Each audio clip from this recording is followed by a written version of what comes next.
ദിവികാരുണ്യ ഈശോയിൽ ഏറെ പ്രിയപ്പെട്ട സഹോദരി സഹോദരന്മാരെ, ദുഃഖ്രാന തിരുനാളിന്റെ മംഗളങ്ങൾ നിങ്ങൾക്കെല്ലാവർക്കും സ്നേഹത്തോടെ നേരുന്നു. വിശുദ്ധ യോഹന്നാന്റെ സുവിശേഷം 20-ാം അധ്യായം 24 മുതൽ 29 വരെയുള്ള വാക്യങ്ങളിലാണ് ഉയർത്തെഴുന്നേറ്റ ഈശോ തോമാസ് ലീഹായിക്ക് പ്രത്യക്ഷപ്പെടുന്നത് നാം കാണുന്നത്. വിശുദ്ധ യോഹന്നാന്റെ സുവിശേഷം 20-ാം അധ്യായം മുഴുവൻ ഉദ്ധിതനായ ഈശോയെ കുറിച്ചാണ് വിവരിക്കുന്നത്. ഇവിടെ 2 രീതിയിൽ ഈശോയിലേക്കുള്ള വിശ്വാസത്തിലേക്ക് വരാൻ സാധിക്കുമെന്ന് തിരുവചനങ്ങൾ സാക്ഷ്യപ്പെടുത്തുന്നു. അതിൽ ആദ്യത്തേത് കാഴ്ച വഴിയുള്ള വിശ്വാസമാണ്. രണ്ടാമത്തേത് കേൾവിയിലൂടെ ലഭിക്കുന്ന വിശ്വാസം. മഗ്ദലന മറിയം ഈശോ ഉയർത്തെഴുന്നേറ്റു എന്ന് മനസ്സിലാക്കുന്നത് ശൂന്യമായ കല്ലറ കണ്ടുകൊണ്ടാണ്. അവൾ അത് പത്രോസിനെയും ഈശോ സ്നേഹിച്ചിരുന്ന ശിഷ്യനെയും അറിയിക്കുന്നു. അവരും കല്ലറയെങ്കൽ ചെന്ന് അത് കണ്ട് വിശ്വസിക്കുന്നു. പ്രത്യേകിച്ച് ഈശോ സ്നേഹിച്ചിരുന്ന ശിഷ്യനെ കുറിച്ച് പറയും, അവൻ അത് കാണുകയും വിശ്വസിക്കുകയും ചെയ്തു എന്ന്. തുടർന്ന് മഗ്ദലന മറിയത്തിന് ഉദ്ധിതനായ ഈശോ പ്രത്യക്ഷപ്പെടുന്നു. ഈശോയെ കാണുകയും കേൾക്കുകയും അനുഭവിച്ചറിയുകയും ചെയ്ത മഗ്ദലന മറിയം ഉദ്ധിതനായ ഈശോയിലേക്കുള്ള വലിയ വിശ്വാസത്തിലേക്ക് കടന്നു വരികയാണ്. അവൾക്ക് പുതിയൊരു ദൗത്യവും ഈശോ നൽകുന്നു. അപ്പസ്തോലന്മാരോട് തൻ്റെ ഉയിർപ്പിനെ കുറിച്ച് പ്രഘോഷിക്കുക. അത് അവൾ മനോഹരമായിട്ട് നിർവഹിക്കുകയും ചെയ്യുന്നുണ്ട്. ഈശോ ഉയർത്തെഴുന്നേറ്റു എന്ന സത്യം ശിഷ്യന്മാരെ അവൾ അറിയിക്കുന്നു. പക്ഷേ ശിഷ്യന്മാർക്ക് ഈശോയിലുള്ള വിശ്വാസത്തിലേക്ക് വരാൻ സാധിക്കുന്നില്ല എന്ന് തിരുവചനം വായിക്കുമ്പോൾ നമുക്ക് മനസ്സിലാകും.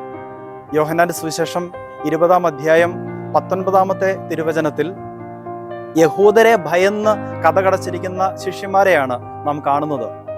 മഗ്ദലന മറിയം പറഞ്ഞത് കേട്ട് ഉദ്ധിതനായ ഈശോയിൽ വിശ്വസിക്കുവാൻ സാധിച്ചിരുന്നെങ്കിൽ ഒരുപക്ഷെ അവർ ഭയന്ന് കഥകടച്ചിരിക്കുമായിരുന്നില്ല. അതുകൊണ്ട് തന്നെ ഈശോ അവരുടെ മുമ്പിൽ വന്ന് തൻ്റെ മുറിവേറ്റ കരങ്ങളും തൻ്റെ പാർശ്വവും അവർക്ക് കാണിച്ചു കൊടുത്തുകൊണ്ട് തൻ്റെ ഉയിർപ്പിനെ കുറിച്ചുള്ള ബോധ്യം ശിഷ്യന്മാരിൽ നിറയ്ക്കുകയാണ്. പരിശുദ്ധാത്മാവിനെ അവർക്ക് നൽകുകയാണ്. ഇങ്ങനെ ഈശോയെ കാണുകയും കേൾക്കുകയും അനുഭവിച്ചറിയുകയും ചെയ്തുകൊണ്ട് അപ്പസ്തോലന്മാർ ക്രിസ്തുവിലുള്ള വിശ്വാസത്തിലേക്ക് വരികയാണ്. എന്നാൽ തോമാസ് ലീഹായിക്ക് ഈ ഒരു ഭാഗ്യം ലഭിക്കുന്നില്ല. മറ്റ് ശിഷ്യന്മാരെ പോലെ തന്നെ തനിക്കും ക്രിസ്തു അനുഭവം വേണം എന്നുള്ള വലിയൊരു ആഗ്രഹമായിരിക്കാം അദ്ദേഹത്തെ ഉദ്ധിതനെ കാണാതെ, അവൻ്റെ കയ്യിലെ മുറിപ്പാടുകൾ തൊടാതെ, അവൻ്റെ പാർശ്വത്തിലെ മുറിവിൽ കൈവയ്ക്കാതെ താൻ വിശ്വസിക്കുകയില്ല എന്ന് പറയാനായി തോമാസ് ലീഹയെ വാശി പിടിപ്പിക്കുന്നത്. തോമാസ് ലീഹായെ സ്നേഹിച്ചിരുന്ന ഈശോ അദ്ദേഹത്തിൻ്റെ വാശിക്ക് സ്വയം നിന്നുകൊടുക്കുന്നതും നമുക്ക് കാണാം. 8 ദിവസങ്ങൾക്ക് ശേഷം ഉദ്ധിതൻ അവർക്ക് പ്രത്യക്ഷപ്പെടുമ്പോൾ തോമസിനെ പ്രത്യേകമായിട്ട് വിളിച്ച്, നീ എൻ്റെ അടുത്തേക്ക് വരിക, ആണിപ്പഴുതേറ്റ എൻ്റെ കരങ്ങൾ കാണുക, അവിടെ നിന്റെ വിരൽ ഇടുക, നിന്റെ കൈ കൊണ്ടുവന്ന് എൻ്റെ പാർശ്വത്തിൽ വയ്ക്കുക എന്നൊക്കെ പറഞ്ഞ് തോമാസ് ലീഹായുടെ ആവശ്യത്തിന് ഉത്തരം നൽകുന്ന ഈശോയെ സുവിശേഷകൻ കാണിക്കുന്നുണ്ട്. അതിനുള്ള പ്രത്യുത്തരമായി ഈശോയെ അനുഭവിച്ചറിഞ്ഞ തോമസ് എൻ്റെ കർത്താവേ, എൻ്റെ ദൈവമേ എന്ന് പറഞ്ഞ് എല്ലാ ശിഷ്യന്മാർക്കും വേണ്ടി അവിടെ വിശ്വാസം ഏറ്റുപറയുകയാണ്. പക്ഷെ തോമസിനോട് ഈശോ പറയുന്ന ഒരു കാര്യമുണ്ട്. തോമസേ, നീ കണ്ടതുകൊണ്ട് വിശ്വസിച്ചു, കാണാതെ വിശ്വസിക്കുന്നവർ ഭാഗ്യവാന്മാർ. ബൈബിളിൽ മുഴുവൻ കർത്താവിലുള്ള വിശ്വാസം അത് കാഴ്ചയ്ക്ക് അപ്പുറമുള്ള ഒരു വിശ്വാസമായിരിക്കണമെന്നുള്ള പ്രബോധനം നമുക്ക് ലഭിക്കുന്നുണ്ട്. നിയമാവർത്തന പുസ്തകം 4-ാം അധ്യായം 12-ാം തിരുവചനത്തിൽ ദൈവം ഇസ്രായേൽ ജനത്തിന് സീനായ മലമുകളിൽ സ്വയം വെളിപ്പെടുത്തുന്നുണ്ട്. അതിനെക്കുറിച്ച് പിന്നീട് മോശ അവരോട് പറയുന്ന കാര്യമാണ് ഈ വചനത്തിൽ നമുക്ക് ലഭിക്കുന്നത്. അവിടെ മോശ ഇസ്രായേൽ ജനത്തെ ഓർമ്മിപ്പിക്കുകയാണ്, നിങ്ങൾ കർത്താവിൻ്റെ സ്വരം കേൾക്കുക മാത്രമേ ചെയ്തുള്ളൂ, അവിടുത്തെ രൂപം കണ്ടിട്ടില്ല.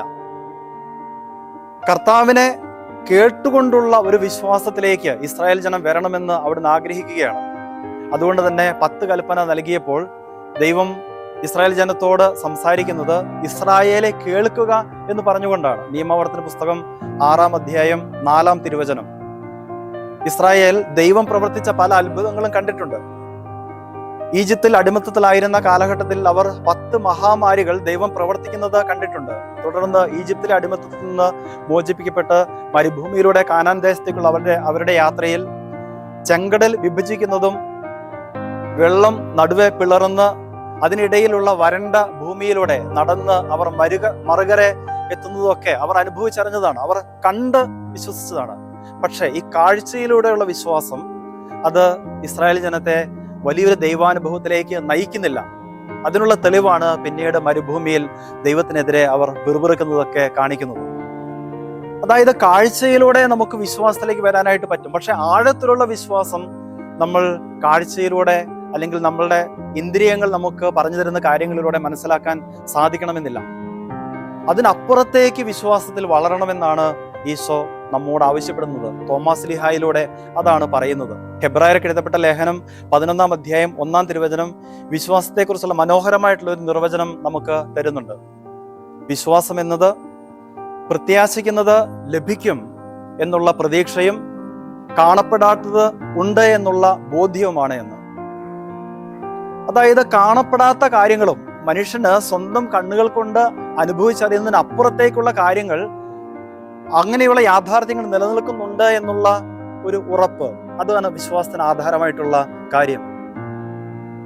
വിശുദ്ധ പത്രോസ് താൻ എഴുതിയ 1-ാം ലേഖനം 1-ാം അധ്യായം 8-ാം തിരുവചനത്തിൽ ക്രൈസ്തവരോട് പറയുന്നു, നിങ്ങൾ ക്രിസ്തുവിനെ കാണുന്നില്ലെങ്കിലും അവിടുത്തെ സ്നേഹിക്കുന്നു. ഈശോയെ കാണാനുള്ള ഭാഗ്യം ലഭിച്ചത് അപ്പസ്തോലന്മാർക്കും ഈശോയുടെ കൂടെ നടന്ന മറ്റു ശിഷ്യന്മാർക്കും മാത്രമാണ്. ആദിമ ക്രൈസ്തവ സമൂഹത്തിന്, പ്രത്യേകിച്ച് അപ്പസ്തോലന്മാർക്ക് ശേഷം വരുന്ന തലമുറകളിലെ ക്രൈസ്തവർക്കൊന്നും ഈശോയെ നേരിട്ട് കാണുവാനുള്ള ഭാഗ്യം ലഭിച്ചിരുന്നില്ല. പക്ഷേ അവർ അവരുടെ വിശ്വാസത്തിൽ ആഴപ്പെട്ട് വളരുവാൻ അവർക്ക് സാധിച്ചിരുന്നു. അതിന് കാരണം കാണപ്പെടാതെ തന്നെ ക്രിസ്തുവിലുള്ള വിശ്വാസത്തിലേക്ക് വരുവാൻ, തങ്ങളുടെ കാഴ്ചകൾ തരുന്ന അറിവിനപ്പുറത്ത് നിലനിൽക്കുന്ന യാഥാർത്ഥ്യങ്ങൾ തിരിച്ചറിയുവാൻ അവർക്ക് സാധിച്ചിരുന്നു എന്നതാണ്. വിശുദ്ധ പൗലോസ് ലീഹ കൊറിന്തോസ്യർക്ക് എഴുതിയ 2-ാം ലേഖനം 5-ാം അധ്യായം 7-ാം തിരുവചനത്തിൽ പറയുന്നു, ഞങ്ങൾ നടക്കുന്നത് വിശ്വാസത്താലാണ്, കാഴ്ചയാലല്ല. അപ്പൊ വിശ്വാസമാണ് മുന്നോട്ട് പോകാനായി പൗലോസ് ലീഹായ്ക്ക് കരുത്ത് നൽകിയിരുന്നത്. വിശുദ്ധ തോമായോട് നീ കണ്ടതുകൊണ്ട് വിശ്വസിച്ചു, കാണാതെ വിശ്വസിക്കുന്നവർ ഭാഗ്യവാന്മാർ എന്ന് ഈശോ പറയുമ്പോൾ കാഴ്ചയ്ക്ക് അപ്പുറത്തുള്ള യാഥാർത്ഥ്യങ്ങളിലേക്കുള്ള നമ്മളുടെ തുറവി ഈശോ ആവശ്യപ്പെടുകയാണ്. ക്രിസ്തുവിൽ വിശ്വസിക്കുന്നത് പോലെ മറ്റുള്ളവരിലും നമ്മുടെ സഹജീവികളിലും ക്രിസ്തുവിന്റെ സാന്നിധ്യം കാണുവാനും വിശ്വസിക്കുവാനും സാധിക്കുമ്പോഴാണ് ക്രൈസ്തവ ജീവിതം ഫലമണിയുന്നത്. ഒരു അധ്യാപകന് താൻ പഠിപ്പിക്കുന്ന കുഞ്ഞുങ്ങളിലുള്ള കഴിവുകൾ അത് തിരിച്ചറിയുവാനും അത് ബോധ്യത്തോടുകൂടി ആ കുഞ്ഞുങ്ങൾക്ക് മനസ്സിലാക്കി കൊടുത്ത് അവരെ വളർത്തിക്കൊണ്ട് വരുവാനും സാധിക്കുമ്പോഴാണ് കാണപ്പെടുന്നതിനപ്പുറത്തുള്ള വിശ്വാസത്തിലേക്ക് ആ അധ്യാപകൻ പ്രവേശിക്കുന്നത്. കുടുംബജീവിതത്തിൽ പ്രശ്നങ്ങളിലൂടെ കടന്നു പോകുമ്പോൾ തൻ്റെ പങ്കാളി സ്നേഹത്തിലേക്കും മാനസാന്തരത്തിലേക്കും കടന്നു വരുമെന്നുള്ള വലിയ വിശ്വാസത്തോടും ദൈവ ആശ്രയത്വത്തോടും കൂടി കുടുംബജീവിതത്തിൽ മുന്നോട്ട് പോകാനായി ഒരു പങ്കാളിക്ക് സാധിക്കുമ്പോഴാണ് കുടുംബജീവിതം മനോഹരമായിട്ട് മാറുന്നത്. ഇതൊക്കെ നമ്മിൽ നിന്ന് ആവശ്യപ്പെടുന്നത് കാണുന്നതിനപ്പുറത്തേക്കുള്ള യാഥാർത്ഥ്യം ദൈവത്തിന് പ്രവർത്തിക്കാനായി സാധിക്കുന്നത് അത് തിരിച്ചറിയുകയും അതിന് നമ്മെ തന്നെ സമർപ്പിച്ചു കൊടുക്കുകയും ചെയ്യുക എന്നുള്ളതാണ്. വിശുദ്ധ തോമസിനോട് ഈശോ പറയുമ്പോൾ നീ കണ്ടതുകൊണ്ട് വിശ്വസിച്ചു, കാണാതെ തന്നെ വിശ്വസിക്കുന്നവർ ഭാഗ്യവാന്മാർ എന്ന് പറയുമ്പോൾ അത് നമ്മളുടെ ജീവിതത്തിലേക്കുള്ള വലിയൊരു ചൂണ്ടുപലക കൂടിയാണ്. കാണപ്പെടുന്ന യാഥാർത്ഥ്യങ്ങൾക്ക് അപ്പുറത്തുള്ള വലിയ യാഥാർത്ഥ്യങ്ങളിലേക്ക്, ദൈവത്തിന് പ്രവർത്തിക്കാൻ സാധിക്കുന്ന കാര്യങ്ങളിലേക്ക് നമ്മളുടെ മനസ്സുകളെ ഉറപ്പിച്ചു നിർത്തുക എന്നുള്ള വലിയൊരു സന്ദേശം. ആ സന്ദേശം സ്വീകരിക്കുവാനും നമുക്ക് ചുറ്റും നന്മകൾ വാരി വിതറിക്കൊണ്ട് ജീവിക്കുവാനും നമുക്കെല്ലാവർക്കും സാധിക്കട്ടെ. ഒരിക്കൽ കൂടി നിങ്ങൾക്കെല്ലാവർക്കും ദുഃഖാന തിരുനാളിൻ്റെ മംഗളങ്ങൾ സ്നേഹത്തോടെ നേരുന്നു.